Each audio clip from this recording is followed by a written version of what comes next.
Um, Hello. Um, Today I will do a short oral presentation of the short story Why Don't You Dance by Raymond Carver.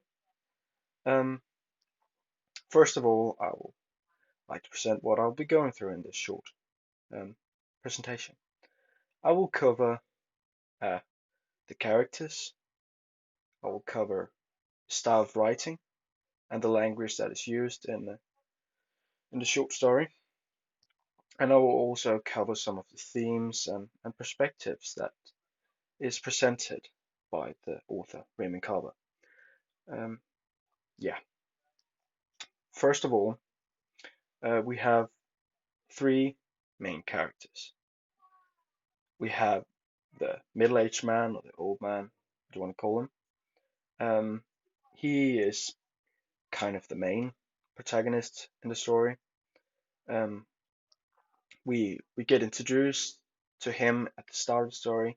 He is contemplating his recent marriage that has possibly ended in divorce, and that we can deduce from the things that he thinks about his side, her side, and really kind of questions why they're not together anymore. Um, he is he's trying to get rid of his past by selling all these things that he got with his wife. He's trying to like remove himself from that and really try and become new. So each time he sells something, he kind of chips away from what was really his past and his whole history. Um, but yeah, he's a middle-aged man. He's sad. You can see that. Um, he drinks. He drinks whiskey. He drinks beers. He's kind of trying to like numb the pain by intoxicating himself. Um, see that by him, yeah, drinking, of course, beer with the two young people that arrive there.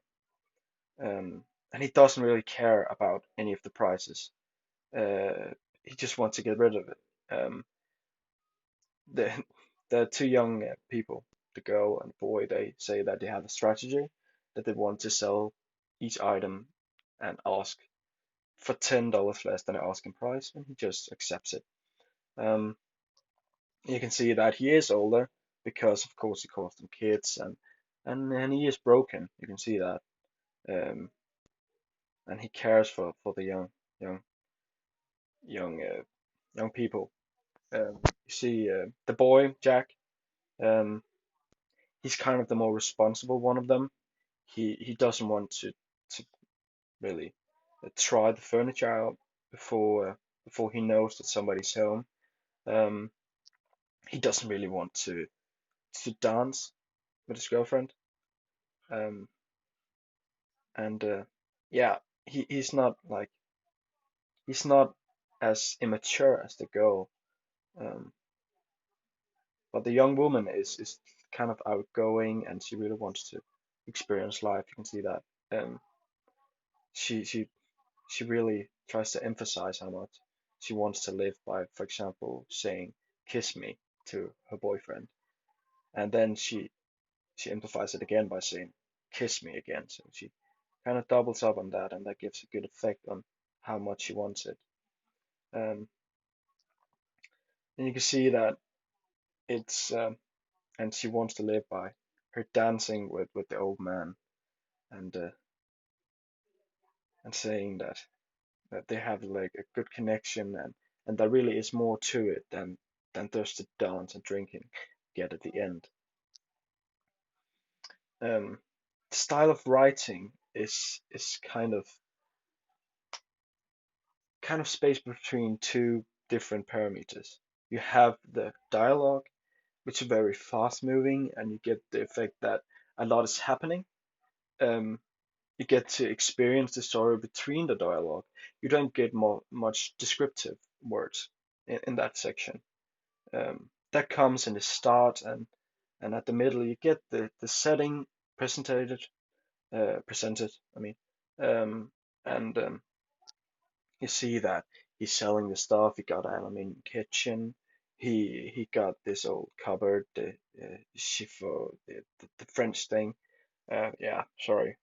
Um, but also the language in it has a lot of repetition. For example, the kiss me, um, like the girl said, and he says, "Why don't you dance a lot?" And he kind of emphasizes the kids, that he's older than them and he has this um, father figure to them. Um, and there's a lot of like hidden messages. Um, you, for example, see, sorry, my dog's just barking. It's probably fine.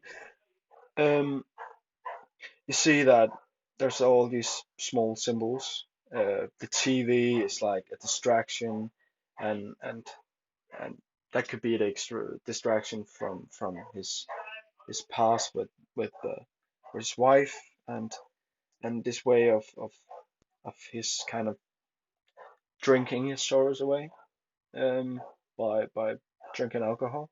I think that's a good way to symbolizing what grief and what sorrow is, it can be dealt with by that being drugs or kind of intoxicating supplements.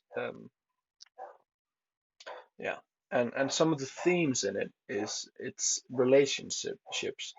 I think really that's the main one. You have two stories. You have the young couple who are still together, and you have this old man who lost his wife to divorce. Excuse me, 2 seconds. Just gonna close the door. Um, yeah, you have this young man who who they kind of have problems because he doesn't want really to like indicate how much he like his girlfriend. Doesn't kiss her. He doesn't lay down with her immediately. He doesn't want to dance with her. So why don't you dance? Is a great example of how their relationship is together. Um, and it could be a parallel or a mirror to what their future will be in the old man, because he lost his wife. Maybe because he didn't like her that much. Mm, there could be some of his drinking habits that could suggest that it was his fault in some kind of way, or it could just be him drinking his sorrows away. I think relationship really is the main thing, um, and it really shows what it is to be in a relationship and what outcome it can be, and and what kind of future it holds for the for the young guys, the girl and the boy. Um, and it's very good text. It has this element of the iceberg and minimalism. It it makes a very open-ended end to the story. You have to think and contemplate of what really happens with the young woman, because she says that there was something more going on. Um, it was not just it's not just the dancing. It says that there was more to it, and she was trying to get it choked out. After a time, she quit trying. She quit trying. So it has this open resolution where you could assume that something more happened. They were, of course, dancing closely. Maybe a kiss, maybe something. You have to interpret that yourself. Maybe she's contemplating on her relationship. And maybe she thinks that she doesn't want to end up like that. Yes, and that was my short oral presentation with glasses this time. So, yeah, adieu.